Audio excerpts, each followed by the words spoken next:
All right, let's talk about a real game changer for anyone working with APIs. We're going to move beyond the manual click fest in Postman's interface and dive headfirst into the world of command line automation.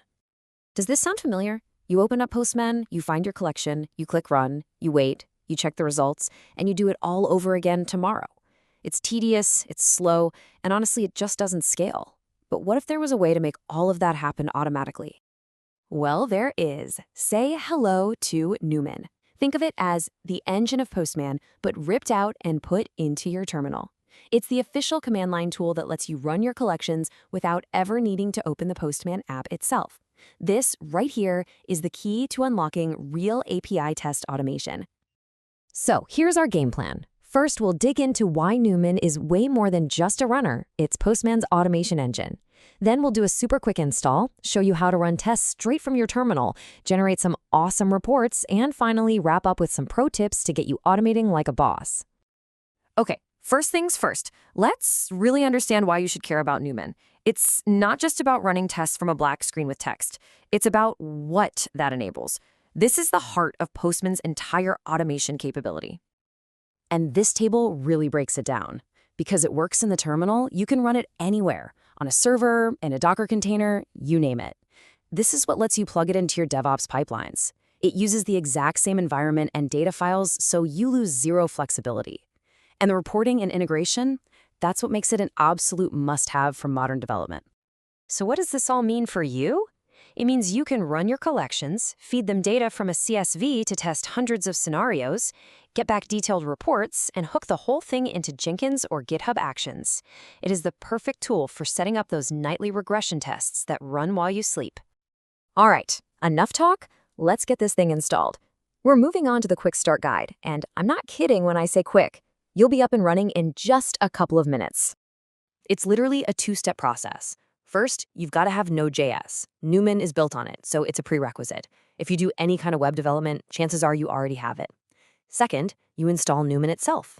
That's it. Seriously. So before you do anything, just pop open your terminal and type in these two commands, node-v and npm-v. If you see a version number for both of them, you are good to go. Okay, with Node.js confirmed, installing Newman is just this one single line, npm install-g Newman. That little -g flag is important. It installs Newman globally on your machine, which means you can run it from any folder you want. All right, Newman is installed. Now for the fun part. Let's actually run our first automated test, completely from the command line. Now, to make this work, you just need to export two things out of the Postman app. First, your collection, just export it as a JSON file.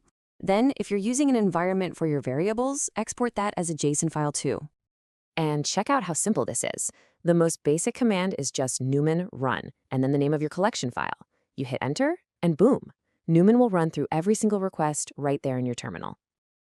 But of course, most of us use environment variables for things like URLs or API keys. No problem. You just add the -e flag for environment and point it to your environment file. Now, Newman runs the same tests, but using the variables from that specific file. And you can get even more advanced. Use the -d flag to point to a CSV file for data-driven testing. Use -n to run the collection, say, 5 times in a row. And that last one is super useful for CI pipelines. It tells your build script not to fail the entire job just because one little API test failed. So running tests is great, but the real value comes from understanding the results. This is where Newman's reporting features come in, and they are absolutely critical for making automation useful. Newman's reporting works kind of like a plugin system.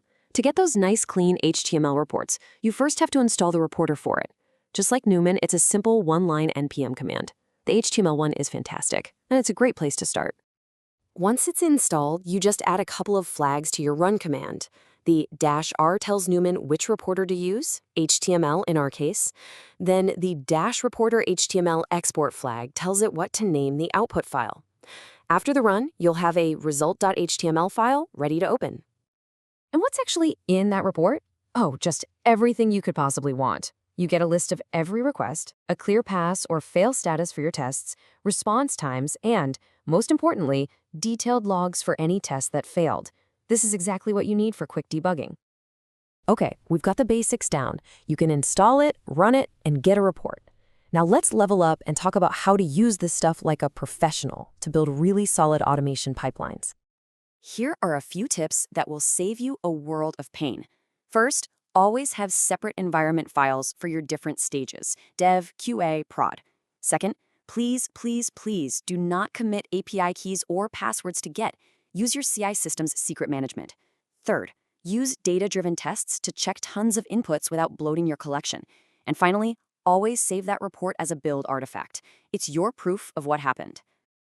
And this is how it all comes together in the real world. You set up your API regression suite to run automatically every night with a scheduled job.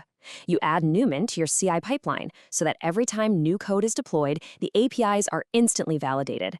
And testing against staging or production becomes as simple as swapping out one file name. At the end of the day, it really comes down to this. Newman isn't just a nice little tool. For any team that's serious about their API testing and DevOps, it's an absolutely essential part of the workflow. And with that, we're done. Your API tests are now running on their own, guarding against regressions while you focus on what's important. So you've got all this time back. The only question left is, what are you going to build with it?